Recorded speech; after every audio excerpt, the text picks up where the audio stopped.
Welcome. It is Mitch. I'm on YouTube. If you haven't already, please subscribe to the channel as we try to build this thing up. Packers-Cardinals, Lambeau Field, Sunday, a noon kickoff. Final thoughts is the addition of this video. We do one every week breaking down the matchup for Green Bay. And, of course, this week it's against Kyler Murray and Arizona. This one looks a lot different than what we may have envisioned back before the season started. I think when people were breaking down playoff contenders in the NFC and teams that might worry you on the docket in the NFC, Arizona was not one of those squads. They play in a division where, San Francisco's a perennial Super Bowl contender year in and year out. The Rams were expected to bounce back this season after injuries and a sort of wacky season kind of derailed things last year. And then Seattle, with Geno Smith at the helm, has been at least in the playoff hunt the last few seasons. Of course, they had the coaching turnover with Pete Carroll exiting and a new staff coming in. And Arizona was kind of the afterthought. They had a high first-round pick. They used it on Marvin Harrison Jr., the dynamic wide receiver out of Ohio State. But I don't think many pegged Arizona to be I think the word I would use is feisty. It's been a feisty group for the Cardinals so far this year. They're not a juggernaut. I think when January rolls around, Arizona probably won't be in the hunt for a playoff spot. That's just my opinion of that team 5 games in at this point. But they're feisty, and they have really gone toe-to-toe with some top-tier teams. And they're coming off a win at San Francisco a week ago. So Green Bay knows this is a game where you can't play with your food. This isn't a game where you can go in and expect Arizona to just roll over and let you run right through it. It's not that type of Cardinals team. And again, it's contrary to what many, myself included, may have thought about Arizona going into the season. I think we should start with the obvious on the Arizona offensive side of the ball. It's Kyler Murray and really his ability to extend plays with his legs. To me, it's nightmare fuel. It's different. You can say, well, Green Bay's faced Jalen Hurts. They faced Anthony Richardson, some of the mobile quarterbacks in the NFL. I think Kyler Murray is even more dynamic with his legs when he wants to be. Jalen Hurts tries to be a pocket passer. Anthony Richardson's game is still so raw, and you can see him processing things a bit slower. As a younger quarterback, when Green Bay played Indianapolis, Kyler Murray's not afraid to use his legs. He'll use them early. He'll use them often. He's great at extending plays outside of the pocket. He's in a kind of a pivotal point in his career, too, where he's trying to prove that he can be a franchise quarterback. Kyler Murray is still one of the younger quarterbacks in the NFL, but he's also been around for a bit now. And so he's trying to prove his worth and hopefully cash in on a big contract down the road in a couple of seasons, playing on a pretty lucrative one right now. But I do think for him, for K1, this is a pivotal stretch, about a 2-year frame for him to try to prove to Arizona that, hey, I can be a franchise quarterback that you can build around, and we can get to a point where we're a consistent, playoff team. That's what he's trying to prove. But his legs are the real deal when he's running the ball. He's third among quarterbacks in the NFL in rushing yards behind Lamar Jackson, who tops the list, and the second name is escaping my mind at the moment. Interesting fact with Kyler Murray, too, I don't think Arizona's offensive line is one that's spoken of as like one of the best units in the NFL. It's not a porous group. I think when I think of Arizona's offensive line and how it's talked about, it's usually fallen somewhere in the middle of the pack. Yet there have been 3 of 5 games this year where Kyler Murray's only been sacked once. And to me, the big common denominator in those games is his ability to get flushed out of the pocket, but stay under control, run when he needs to, and extend plays for Arizona. But that, for a pass rush unit in Green Bay that's been struggling so far this year, at least in that specific category, I don't know how they're going to fare Sunday. 3 of 5 games this year, Kyler Murray's been sacked just one time, and that is in large part because of his ability to scoot outside of the pocket and elude rushers and really elude those disaster plays on offense that set you back. He's good at not having those happen when he's under center, and it's a Green Bay pass rush unit that's really, really been under the microscope the last couple of weeks, primarily, of course, Rashawn Gary, who has, I think it's 1 sack now in his last 12 games or 13 games or something like that. He's come under some scrutiny, I guess, lately. And so if you're looking for a breakout week from Rashawn Gary and company, and those guys on the defensive end, I'd be impressed if Rashawn Gary piled up a couple against K1 just because of how dynamic he is at eluding those sorts of situations. So we could be seeing a similar game plan from Jeff Hafley that we saw deployed against Jalen Hurts, that we saw deployed against Anthony Richardson, and really it circulates around one word. It's contain. Contain, contain, contain. If you're going to lose to Arizona, if you're going to have that offense beat you, K1's arm is fine, and he has some weapons to spread the wealth out to, but you don't want to go down with him beating you by him running the ball and getting those big chunk plays on some broken plays, somewhere you have great coverage down the field and he just is able to take off and run. You got to keep Kyler Murray contained to the pocket. And so I think we could see a very similar game plan from Hafley that we saw week 1 against Philadelphia, that we saw week 2 against Indianapolis. And that might, ruffle some feathers amongst the fan base who wants to see this pass rush get going, but you kind of have to pick your poison certain weeks. And this is just another matchup where you don't want Kyler Murray to run crazy and run all over your defense. And he will do that. He has been Arizona's leading rusher in 3 of their 5 games. And they have a pretty good running back in James Conner. Yet it's been K1 who's been pretty dynamic on the ground game. There was one play that, for Packer fans should scare the absolute hell out of you. Kyler Murray last week in that win against San Francisco had a 50-yard touchdown run. And that's not the part that's scary. If you go back and watch that play, and I'll get an image of it here, on the 50-yard touchdown run for Kyler Murray, he threw up the peace sign before even reaching the second and third levels of the defense. And as I saw that play and went back and watched it again to make sure, wait, was he really throwing up the peace sign while he was still being pursued by defenders? And it didn't quite look at the moment that when he threw up the deuces that it was a for sure touchdown. And my first thought was, you have to have so much confidence and trust in your speed to throw up the deuces before you reach the second and third levels of a defense. And he was right. He gallivanted like a gazelle 50 yards right into the end zone. And that play alone was like, Green Bay's got to be prepared. They got to be ready. Because this dude, Kyler Murray, he didn't have the passing yards against San Francisco that he probably would have wanted. But the rushing yards were there. The big chunk plays were there. That play worried me. Because this dude's playing with some confidence. He's playing with some moxie right now. Throwing up the peace sign before even reaching the final levels of the defense. He knew he was gone. I didn't. A lot of viewers didn't. Kyler Murray did. So we'll see what the blueprint is for Jeff Hafley against K1 and that Arizona offense. One little tidbit here, too, that I want to bring to the table. The Packers have the best pressure rate in the NFL when bringing 5+ on a pass rush, and that's per next-gen stats. Green Bay is generating quarterback pressures 54% of the time they bring 5 or more. Sounds great in theory, right? The issue with it, Green Bay doesn't blitz a lot. They're in the lower echelon of the NFL when it comes to blitz percentage. They just don't do it a whole heck of a lot. But I do think it's interesting.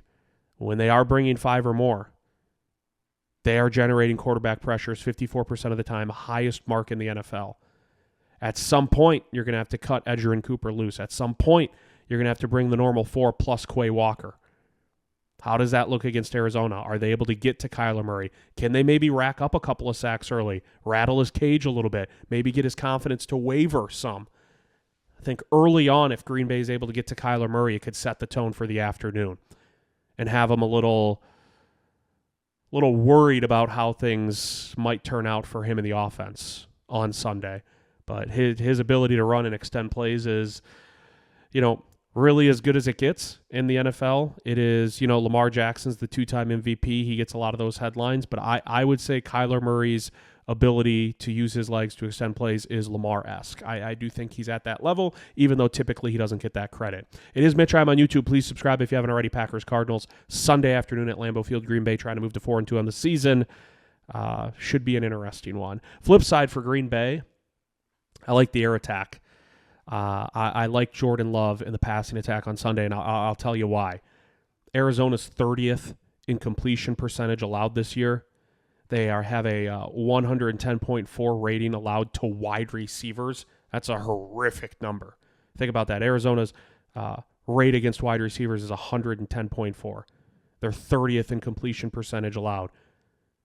That all circulates around Jordan Love having an efficient, effective day. At least he should. On paper, that's what is screaming at us.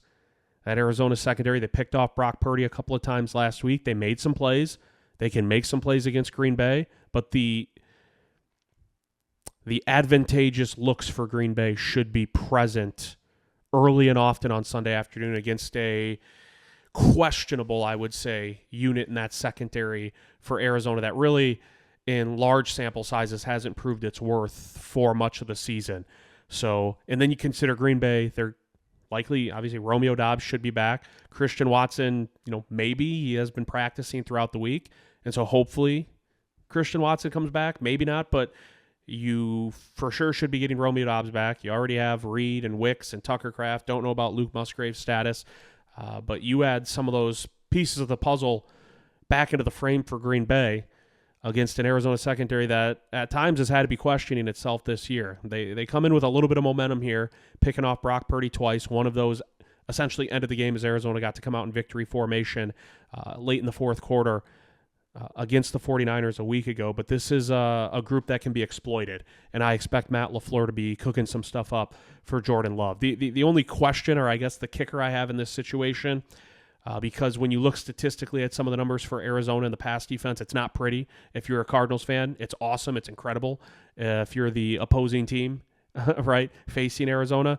But the only kicker I have is, because I think context matters, look at who they faced so far this year.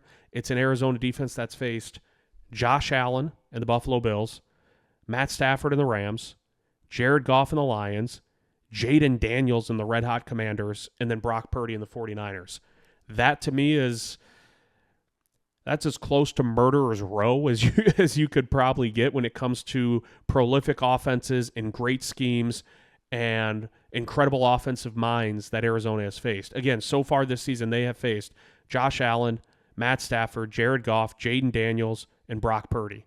So they faced the Bills, the Rams, the Lions, the Commanders, and the 49ers. Bunch of playoff teams lumped into that picture.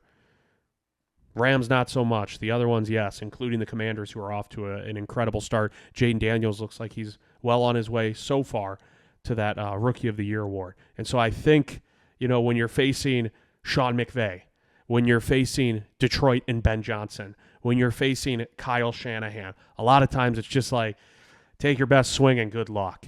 And so it is a questionable pass defense for Arizona, but you have to look at who they faced, and they have faced some of the best in the league.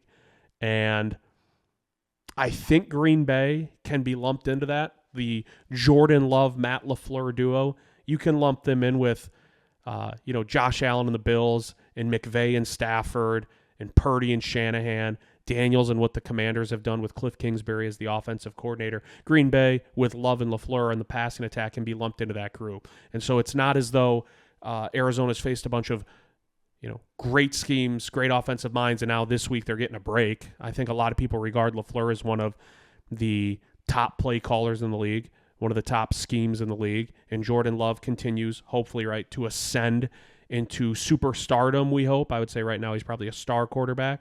And so it's not a break for Arizona this week, which is why you would be led to believe that it should be an advantageous look for Green Bay on Sunday. But you got to keep in mind, Arizona, they did beat San Francisco last week. They killed the Rams in week 2, and they hung punch for punch with Buffalo in week 1. I still like Green Bay's air attack, but Arizona, I go back to that word. They've been feisty. They blitzed Brock Purdy 41% of the time on his dropbacks a week ago. Maybe that's the new formula for Arizona, to just bring pressure a little less than half the time. I don't know. We'll see Sunday. I think for Green Bay, it's a much different mindset this week compared to playing an injury-riddled Rams team a week ago. I think last week, whether they'd admit it or not, Green Bay went into that game thinking, hey, if we don't screw things up, if we don't make the big mistakes, we should win. That Green Bay had their fair share of injuries. Dobbs was suspended. Jair was out again. Luke Musgrave was active but didn't play because of his ankle injury. They didn't have Devontae Wyatt. Green Bay had their fair share of injuries, but it was a Rams team missing 3 starting offensive linemen, 2 cornerbacks on injured reserve, no Cooper Kupp, no Puka Nacua. It was injuries across the board for the Rams. And Green Bay did make one of those big mistakes with Jordan Love's pick 6, but they were able to overcome it, despite that mistake, to come out with a 24-19 win. I don't think Green Bay looks at Arizona and says, hey, if we don't make the big mistake, we should be fine. Because to me, that's more of a conservative mindset. I think Green Bay is going into this game knowing we can exploit this defense. We might have to put up a good amount of points because Arizona's offense has been pretty damn good for 3 of 5 games this year. Yes, they had a couple of duds, primarily circling the matchup against Detroit, which started hot and then really slowed down and the pace died in that one as Detroit kind of suffocated Kyler Murray and the Arizona offense. But I think Green Bay looks at this matchup a lot differently than how they maybe approach the Rams game, knowing that they're going to have to put up points, they're going to have to be aggressive, they're going to have to be the aggressor and keep their foot on the gas start to finish to come out with a win in this one. Mitch, I am on YouTube. Please subscribe if you haven't already. I wanted to hit on a couple of more points. The Romeo Doubs situation, don't want to dive into it too much because to me, I think far be it for any of us to dive in when we don't know about someone else's mentals, and what's going on up top with someone. He is the last guy I thought would do this. If the reports are true that he just skipped practice, the Packers had to go to his home to check in, make sure he was all right because he just skipped practice last week, didn't let anyone know, led to him being suspended for the game against the Rams. And when I say he's one of the last guys you would expect, it's not like the Packers have a litany of guys that I would be like, oh yeah, you'd expect it from A, B, C, D, E. Like, no, it's just Dobbs's personality, his demeanor since he's been in Green Bay. This is his 3rd year.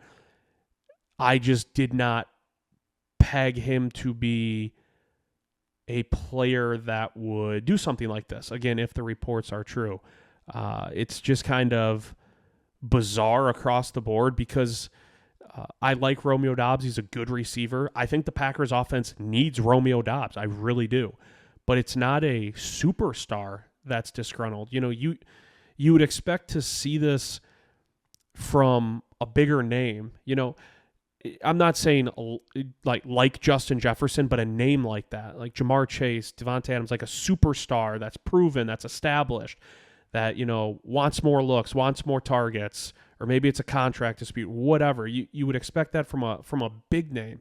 And again, Romeo Doubs is integral to the Packers and their offensive success, but he's not at that top tier level, which to me made this all the more bizarre. But I think Christian Watson's quotes on Wednesday were telling, and it's why I say far be it for any of us to try to take a deep dive into this when you don't know mentally what someone might be going through. Watson's direct quotes were, and I quote, 2 days isn't going to ruin the 3 years of work and commitment he's put in for us. It'll definitely be a little weird right away just because it was a pretty significant situation for him. Watson then went on to say, we all have our own individual goals, so you really never truly know what somebody's thinking, and I'll never want to talk down and on anyone's mental health. I don't really still know the exact specifics of the situation, but whenever someone's going through something, they do things that you really wouldn't expect from them, end quote. And so that's why I say, people need to really walk the tightrope when trying to be too extreme with a take on one end or the other of this. I will say the disappointing part was there were reports earlier that Romeo Doubs, when he returned to practice this week, did not address the team. I was really hoping he'd be able to come back, apologize, and with his words that he was expressing to his team, or at least in the wide receiver room at a minimum, or maybe to his quarterback Jordan Love or his head coach Matt LaFleur, that he would be able to express that, hey, I messed up, made a mistake, I got stuff going on, but let's put this behind us. Let's go try to pursue our goal of winning a Super Bowl. Our goal, not my goal, not I, but we and our, use those words. And there were reports that Romeo Doubs didn't even address the team once he returned. So you hope this isn't a lingering dark cloud. You hope it doesn't pop up again.